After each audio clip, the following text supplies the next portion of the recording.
Welcome to Walking in Spirit and Truth. We are so glad that you've joined us. And last week we went over the first part of Psalm 23, which was just the introduction, Mizmor David, and the Psalm of David, which oftentimes I prove my point that we think that's not part of the psalm, but yet it has meaning in and of itself. So now we're going to do the first part of verse 1. And the reason I say just the first part of verse 1, because I'm going to look at the word shepherd today, and the Lord is my shepherd. Yehovah is my shepherd. But I want to also look at it according to the season that we're in. What is it? It's not a season that we celebrate, but yet we are bombarded with, quote unquote, the birth of Yeshua's story, which of course we believe that Sukkot was a natural time for him to have been born, probable. Others say it was around Passover, but whichever those choices, it wasn't in December. But nonetheless, we are looking around and in yards and in churches and on television and in the everywhere you look, it does talk about shepherds. And I just wonder, did you ever have any question? Yeah, we're starting here because Hebraically, I think we can answer some of those questions out there. Did you ever have any questions about why were the shepherds out there? Didn't shepherds tend their sheep alone? And, you know, why did the angels appear to shepherds and not somebody else? And what is the night watch? Why is that so important in the word that they're talking about it? And why did they stay up all night with the sheep? I mean, there are so many questions that maybe you had growing up, and you might want to know the answer to that. And we're going to try to answer a few of those as we begin this study today. And I want to welcome Nancy and Joe. It's so good to have you with us. Help us spread the word. Give us a thumbs up if you can.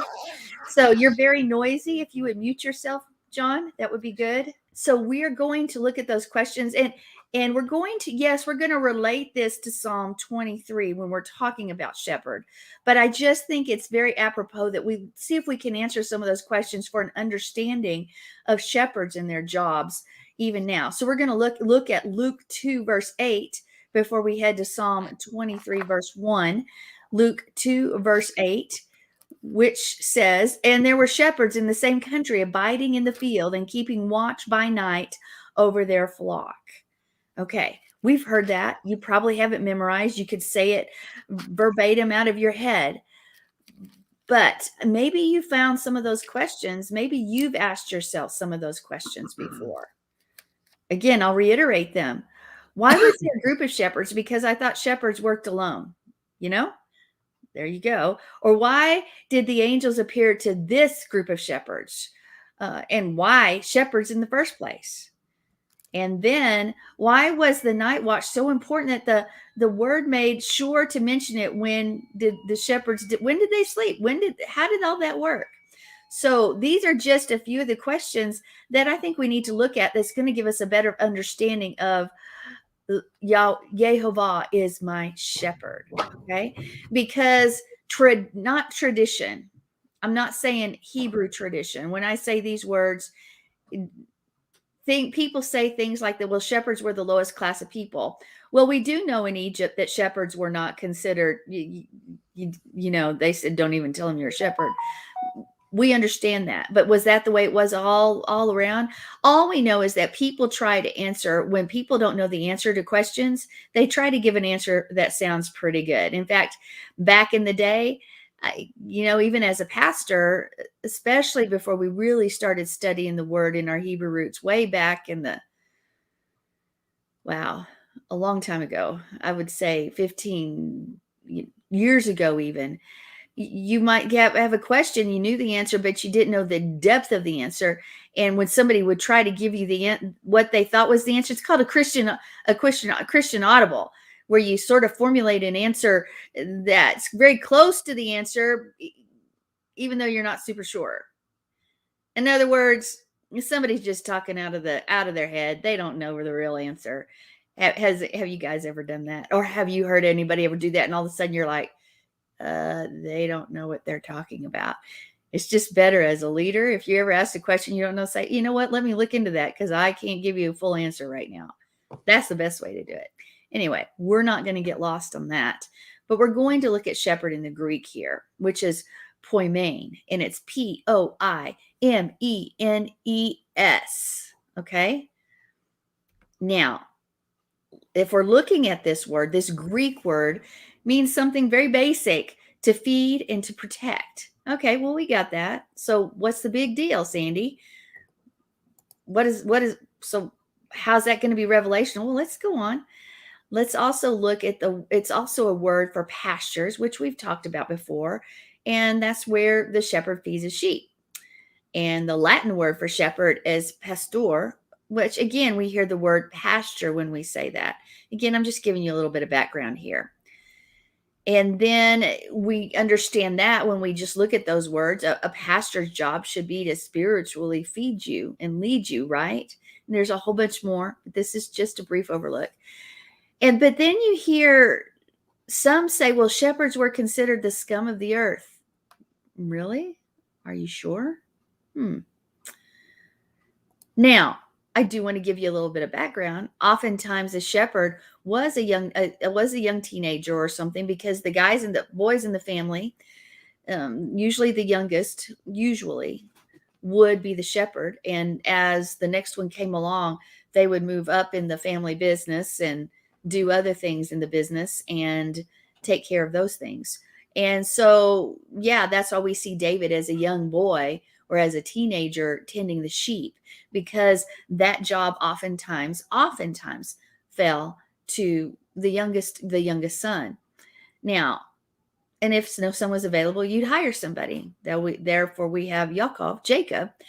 So you might get, well, we're not going to go into that. So you might not always get the greatest person, but I really have a hard time with anybody ever saying, well, shepherds were considered the low or the scum of the earth. I disagree with that wholeheartedly, for many reasons, actually. For one, I don't think our Savior would be compared to a shepherd in that aspect or in that manner. And you know what? It's still a noble profession. It is what our fathers did, right? So would you, if you had your own business, would you hire somebody that was less than reputable to take care and take charge of your business? I doubt it, because you wouldn't have a business much longer after that. You're going to hire somebody you can trust to take care of your business, especially the family business. So when you're looking at your study of ancient cultures, when you look at the A&E, ancient Near East, ancient cultures of the time, it's really interesting because we do have a conflicting story to what I've just spoken as to some shepherds. Some sources actually will say something completely opposite of what I just said. Yeah, can you believe that? Yeah. They'll say something completely opposite of what I just said as to the status or how a shepherd is looked at. They might say that it was a respected profession in those days, and even at some point that some dreamed of being that shepherd. Seriously, the idea that Yahweh sent his angels to the lowest of the low to announce the birth of his son, I don't know that flies. So let's go through the questions then. Why did Yah reveal the birth of his son to shepherds, and specifically these shepherds? Well, I think this is going to be revelational to some of you, maybe all of you who are listening, as to the role of a shepherd, or specifically those shepherds in Bethlehem or Beit Lechem. Because when you look at the Talmud, the sheep, it's there that you learn that the sheep were to be used for the daily sacrifice in the temple. But guess where those sheep were to be fed? Only in the Bethlehem pastures. Whoa. Now I want you to think about that. The sheep that were used for sacrifice were kept in the pastures of Beit Lechem, the house of bread. Are you getting what I'm saying here? The sheep that were to be sacrificed. What is our Messiah known as? He's not as the lamb. He's also the shepherd, but he is the lamb. And where was he born? He was born in Bethlehem, the house of bread. Okay. So let's take that and let's look at a few more other things and see if we can learn a few things here. Because the shepherds had the charge, these shepherds, specifically the ones of Bethlehem, had the charge of the most important sheep of all the sheep. The ones, the sacrificial lambs. Okay. These sheep couldn't be left to just any shepherd, just couldn't be left to anybody, because these sheep had to be without spot. These sheep had to be without wrinkle. There couldn't be a mistake that happened in the pasture or something along the way, because then those sheep were no longer eligible to be sacrificed. So therefore, guess what they did? These sheep, because these sheep were special, because they had a destiny that was different than other sheep around the country or around the other pastures. These were going to be used for Jehovah. So they actually used a team of shepherds for the group of sheep that were to be used as sacrifices. Ding, ding. That sort of answers our question of why were there multiple shepherds, because it usually was pretty much a job for one. But here, because the most important of the sheep were kept, according to the Talmud, they were kept at the pasture at Bethlehem for the sacrifices. Here they used a team of shepherds, probably from the tribe of Levi. And what did they do? These sheep needed round-the-clock care. Therefore, you would have a shepherd on every watch. The 4 watches of the night, there's the evening watch, the midnight watch, there is the cock crowing watch, there's the morning watch. Okay? All of these and I guarantee these guys weren't laying down sleeping, as some nativity scenes would tell you. But I find it very interesting to think that our Messiah, we know him as the Lamb of Yah, but we also know him as the Great Shepherd. He is both. And yet Bethlehem was prophesied where he would be born, but yet that is where the sheep were kept for sacrifice. And we know that one day his destiny would be to end up on the stake as the lamb. I don't know about you guys, but this takes me somewhere. Okay, now I want us to go on, because let's look at some more things of more words of what's going on here. Now, I'm not going to be able to say this correctly. It's in Greek, and I have some surrounding Greek words. Anyway, it's called phulusantes, phulakes, or kas. And this word right here means they were guarding in the guardhouses of the night. So we talk about the night watch, but when you look at it, it is guarding in the guardhouses of the night. So they were watching their sheep by night. They were guarding in the guardhouses of the night. That's pretty interesting, because the shepherds of Bethlehem were guarding. They were not just watching the sheep, guys. They were guarding the sheep, the animals that were going to be used for sacrifice.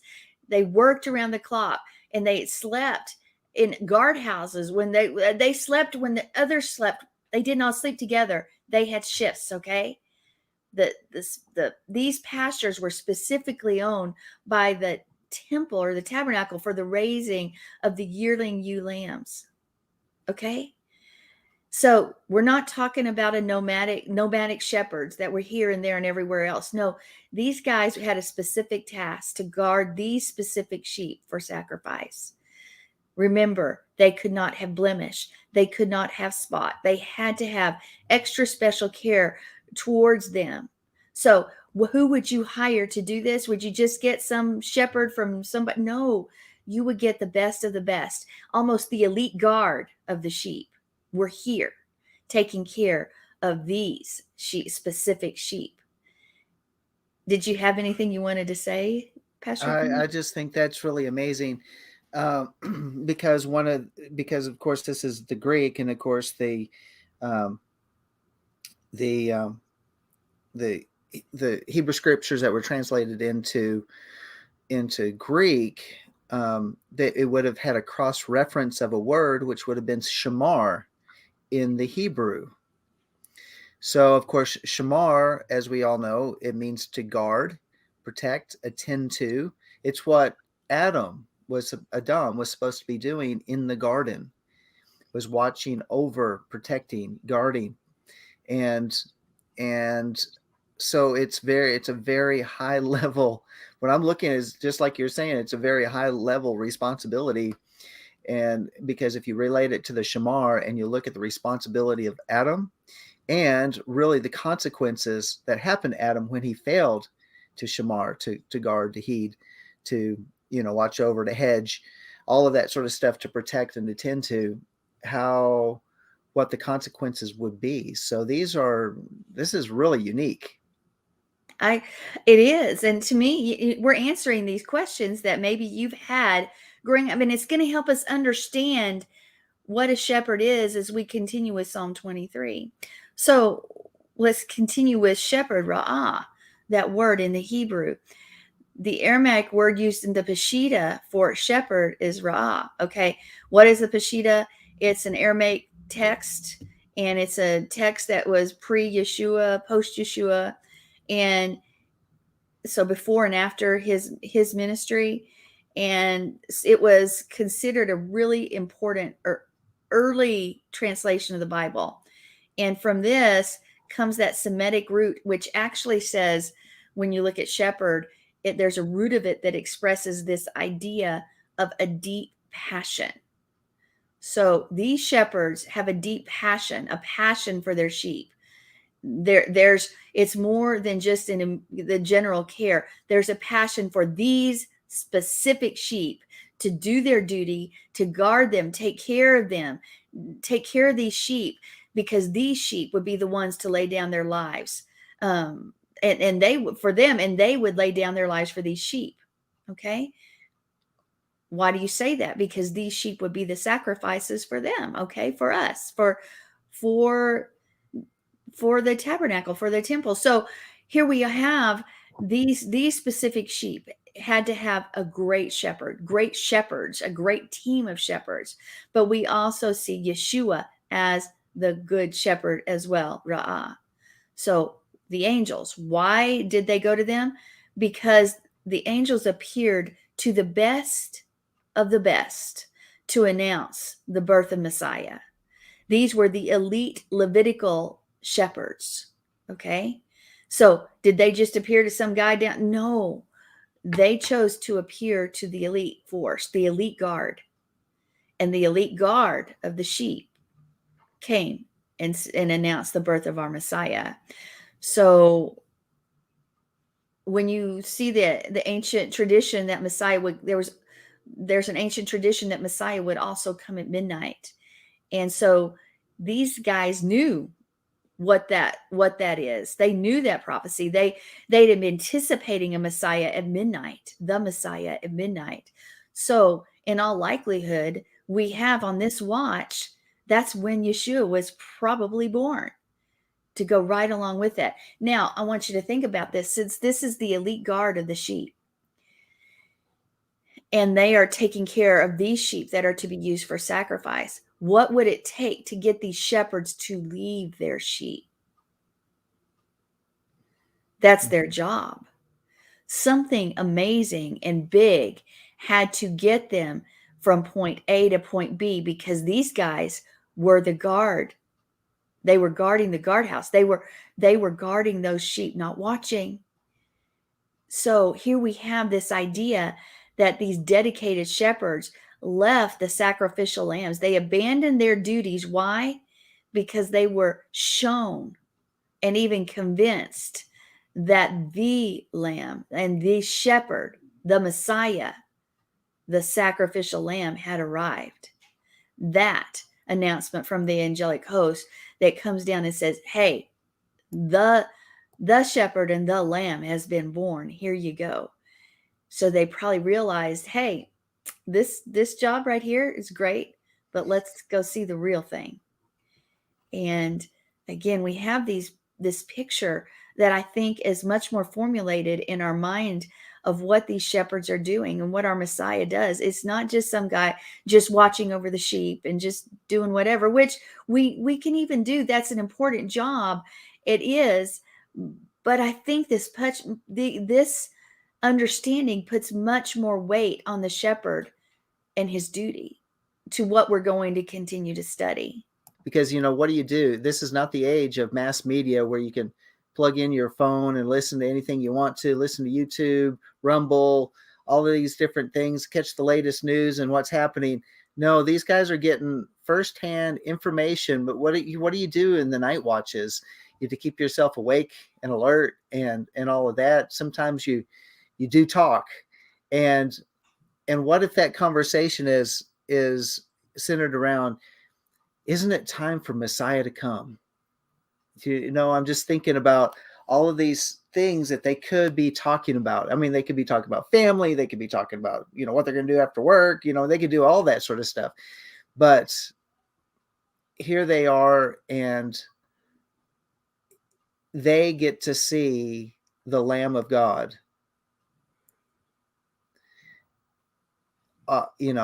born in the land where those Passover lambs are being kept. I mean, that's just amazing to me. And the lambs of the sheep of the temple sacrifice. So I don't know, just pretty cool. It is pretty cool. Now, I want you to remember everything we've said. I hope you memorized it right then and there. No, go back and listen, take notes. But now I want us to look briefly at how others see this word, the Lord is my shepherd. Okay, let's just look at some traditional Christian ways to see this term. We're not going to go into a lot of depth, but once we've done that, then I want us to go forward with the way we look at things in the Hebrew perspective. Now, I hope you guys all know who Spurgeon is, Charles Spurgeon, right? Well, hopefully you do. If not, look it up. But he said, I like to recall the fact that Psalm was written by David probably when he was a king. He had been a shepherd, and he was not ashamed of his former occupation. Well, from what we've just looked at here, there's no reason he should be ashamed. Okay? Now, let's continue. I have a whole bunch of verses, but we're just going to look from some opinions of some different people. It says here, and this is by Kidner, David knew that being a shepherd was a unique way, having been a shepherd himself. And the shepherd lives with his flock and is everything in it. It is everything to it, a guide, a physician, and a protector. And that's from Kidner. Now, here's something else from Spurgeon. He says, a sheep is an object of property, not a wild animal. Its owner sets great store by it, and frequently it is bought with a great price. It is well to know, as certainly as David did, what belongs to the Lord. There is a noble tone of confidence about this sentence. There is no if nor but even I hopes. But he says, the Lord is my shepherd. And we're going to talk about that because maybe not quite what we think, but that was what Spurgeon said. And then it goes on to say, behind the role of a shepherd is a loving care and concern. Okay, we've got that. David found comfort and security at the thought that Yah cared for him. And I agree with that. Then Spurgeon also says, the Lord is my shepherd. He must first feel himself to be a sheep by nature, for he cannot know that God is his shepherd unless he feels himself that he is in the nature of a sheep, referring to the people in general. And then Aristotle says, a sheep, saith Aristotle, is a foolish and sluggish creature, aptest of anything to wander, though it feel no want, and unablest to return. A sheep can make no shift to save itself from tempests or indignation. There it stands and will perish, it not driven away by the shepherd. Okay, that's just a few things that some people have said about a shepherd and sheep. But let's go on now, and let's begin to really dive in even more closely. What is the Lord is my shepherd? What does it hold? What else does it say? So here we have this portrait. If people know one psalm, it's probably this one, I would say, in general. Even like we said last week, secular people. Now, the Midrash Talmud and throughout Jewish tradition, the idea of a shepherd does carry a lot of weight. It's very significant because a true shepherd will do what? Well, many things, and we're going to talk about those, but specifically he tends his flock with how? We just talked about passion. Now, with that flock that was in Bethlehem, that these shepherds watch with passion, but a shepherd does watch his flock with care and concern and devotion. And here's something, that shepherd is going to give that sheep, yes, the sheep, but specifically even that sheep, specifically what it needs, what it requires. That's why he's willing to let the 99 to go take care of the one, because he looks at each sheep individually as well as a group.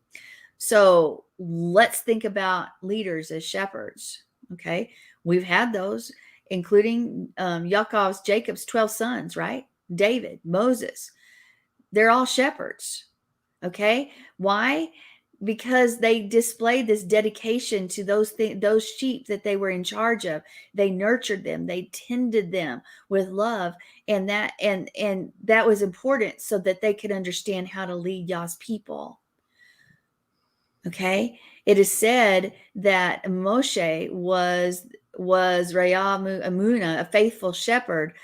So he had both the capacity as an actual shepherd, as he could shepherd the sheep, but he was also able to shepherd his people. Now, don't forget what we spoke of previously on the shepherds, especially at Bethlehem. Now, Moses, he tended his sheep even on a personal level. It wasn't just about the group, it was also about the individual.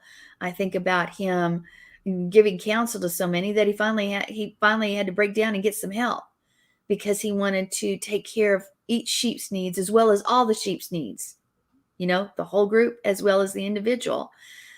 So we know that he provides them with sustenance and physical and spiritual help and everything they need.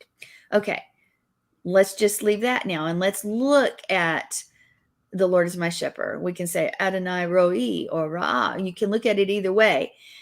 But it also sort of harkens back to Genesis 49:24, where Yahweh is described as the shepherd and the rock of Israel. Actually, let's just go there. Genesis 49:24. But his bow remained firm, and his arms were agile. From the hands of the mighty one of Jacob, from there is the shepherd, the stone of Israel. Okay, so here we have, he's described as the shepherd, the stone, or the rock of Israel. So that means then his followers are the Zomrito, the sheep of his pasture, Psalm 100, verse 3. So let's look a little bit more closely at this roi, because this is such an important word, not only when it talks about the shepherd of the flock, but as the leaders that are around you. And since 2300 BC, this word has described what a leader is called to do. Okay, that's a little bit of time that's passed with this understanding of what a shepherd, what a leader is supposed to do for the sheep, for the flock. So all sorts of cultures and people understood how important this word is. It's not just something that popped up, but translators haven't helped us personally to understand the depth of this word. We first see it in Genesis 29:7. In fact, let's go there. The root of this word actually is in Genesis 29:7 for the first time. And it's actually translated as feed. So let's go ahead and hear that. Okay, Genesis 29:7, and he said, behold, it is still high day. It is not time for the livestock to be gathered. Water the sheep and go pasture them. Okay, so here we heard pasture, feed. Okay, but from that point on, there's a lot of confusion when you look at translations, what this word means and what it actually does, what it entails, because you'll see it translated as kept, eat, wander, devour, tended, and we could go on, all for the same word. So no wonder there's confusion. There's confusion in the camp. But the root word of this, as we spoke earlier, has this meaning to pasture. The principal role of the shepherd is to bring his flock to pasture, to nourish them, to feed them. Okay. For all these centuries, the role was considered actually a title of royalty. Now think about that. A designation of the king. It was a part of royalty. The true leader, what is a true leader supposed to do? Shepherd his flock, shepherd the people, pasture the people, pastor the people. And it has this sense of kingly, of royalty to it. That's how important this job is. So actually David is saying, Yah is my king. That's what he's saying. Yah is my king. Yah is my shepherd. He plays the role of shepherd in the life. He pastures me. So David is designating Yahweh as majesty because he's using this title, this old title of a royal office. It's not just something that's haphazardly done, that only has this idea of this guy out in the field by himself with sheep, although that is important. Now we've got to understand, Yeshua said, I am the good shepherd. He was actually speaking royal language when he said that, I am the good shepherd. If you go back to this ancient thought, this designation of the king as a shepherd, then it gives us much more understanding. He was already, if we would have understood the day and the hour, he was already saying, I'm going to take care of you. I'm the king. That's pretty cool. If we would go back and look at the culture of the time, look at the way things were thought of, he might as well have said, I am the true king, when he said, I'm the good shepherd. It's sort of the same thing. So here we have a little bit of history where we can have better understanding or more understanding of what the shepherd is. All right. Okay. Do you remember where it said Yeshua says to Peter, feed my sheep? What is he supposed to do with that? Sorry, guys. What's he supposed to do with that? Because a true leader is going to take care of those sheep, and he's going to treat each one as well as the whole with passion and with care and with nurturing. You cannot be a leader unless you do this job as a leader with love and passion towards the people you serve. So we're not supposed to be those that rule over, because the greatest is the least of these, right? We're supposed to be put ourselves and give our life for the life of our flock, even for those that we're taking care of. So that's a little bit of understanding with that. Now I want us to go a little bit towards the paleo when we look at this word shepherd, because you need to understand it isn't a noun. Now, I told you I was going to talk to you about that. Spurgeon said, the Lord is our shepherd. Guess what? It's not a noun. The verse says that we always say, the Lord is my shepherd. It's the verb roi. So it's a call participle. That root verb, RH, means, again, as we have stated several times already tonight, to feed, to graze, to drive out, to pasture. But it's a verb. We see the Lord is my shepherd as a noun. That's not what it is. It doesn't say that Yahweh is something called a shepherd. It also gives this implication that he is shepherding you. He's shepherding me. He feeds us. He feeds you. He drives us to pasture. He protects you and I. He instructs us with his staff. He gives correction. He guides us and corrects us and leads us along the way passionately. He is not a shepherd. He is shepherding. And he is the one that cares and watches over us. And he expresses himself in his action. We express ourselves in our action. So the Paleo Hebrew text, the word shepherding consists of a resh, an ayin, and a yod. And when you look at those together, what you're going to have is the person who sees deeds. What? Yah shepherds me by seeing what I've done. Yah shepherds you by seeing what you've done. So he knows specifically what you need and when you need it. Now that should be comforting. Could be scary too, thinking, oh yeah, he sees the things that I've done with my hands and where I've been with my feet. He sees my deeds. But yet, yeah, that's why we can't hide from him.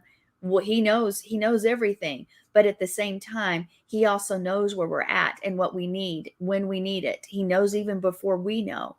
So we see this Paleo Hebrew is that combination first of the resh and the ayin, the contracted form of ani, which is I, me, and my, but in its full form, it's the person who sees strength in the life of work, or it means to see my deeds. see my work. So he sees all that we do in regard to our purpose or not fulfilling our purpose. You hear me pray a lot. I'll say, help us to fulfill the purposes for which we've been called, because isn't that important? But oftentimes we fall far in a place far less than that, because we know that our deeds aren't leading to the purposes for which he's called us. All the more reason we need the shepherd to guide us and correct us. He sees where we are. He sees what we need to get us right back on track. Now, you've heard it said before that a shepherd would actually break the leg of the lamb if it kept wandering astray, and then he would carry it on around on its neck and bring it back to health. But the lamb would never run away again after that leg was broken. Sometimes we're in that place, aren't we? So that can bring us knowing that he sees our deeds and he's loving us with great compassion, and he would lay down his life for us, and all these other things. It should give us great hope, but it also, and comfort, but it also should cause us to stand and take note of our own life. You always say, well, Yah sees everything, and we say that, but when you really think about your life and the things that you've done, and or my life or our lives and what we've done along the way, there may be times where, like, oh, Father, I wouldn't want you to see that mess up. Maybe I'm the only one there, but maybe we might feel like that. But that we should never have fear when he examines us, because we're going to stand faithfully before him. He sees, and because he sees is the way he knows. That's why he knows how to care for you and for me, our shepherd, our great king. And that's where I want to stop tonight. We didn't get very far, but maybe there was a few revelational things that we've learned tonight as we've talked about the shepherd, Yahweh shepherding us. So just to clarify, then, it means so that verse is really messed up the way it's translated. It's Yahweh feeds, I shall not want. Well, Yahweh sees my deeds. He sees where I'm at. He sees what I'm doing. So I shall not want, because he sees my deeds. Then he knows what I need and what I want. Because it's not in the Hebrew. I was just looking it up in the Hebrew. The my is not in there. They made it a noun, and it's not. It's very interesting that you brought that up. The other thing I can't shake is that whole factor about those shepherds and those sheep are specifically for the temple service. And where was David born? David was born in Bethlehem. He was born just like Messiah was born in Bethlehem. And so he's the one watching over the flocks at night. Well, I mean, that's those whole parallels that show, when Yeshua returns as Messiah ben David, I mean, it is, all of the parallels are there. You can't miss it. No, you can't. And when you also understand that shepherd has a kingly role to it, it's a kingly title. And David was the king who was the shepherd. So his training as the shepherd of the sheep led to him being a great king, knowing how to guard, how to protect, how to see the needs and deeds of his people. And our Messiah, how much more so. So anyway, that's where we're going to end tonight. And we are going to the next part of our program shortly, and I will let you say from that. I want to remind everybody, if you have not been, or if you've liked the programming, we would sure be blessed if you would join us and partner with us at our www.lifeofworshipamarillo.org site. You can go to the donate page, or you can actually hit the justice button and do it there as well. You can annotate what it's for. But we would love your support, especially during this time as we're heading towards the end of the year in the in the Gregorian calendar. So please consider that. And if not, please continue to prayerfully lift this ministry up, as well as others, as we continue to lead and give you information and hopefully so much more. On behalf of Walking in Spirit and Truth, this is John Craig. And this is Sandi and Simba. Shalom. Shalom.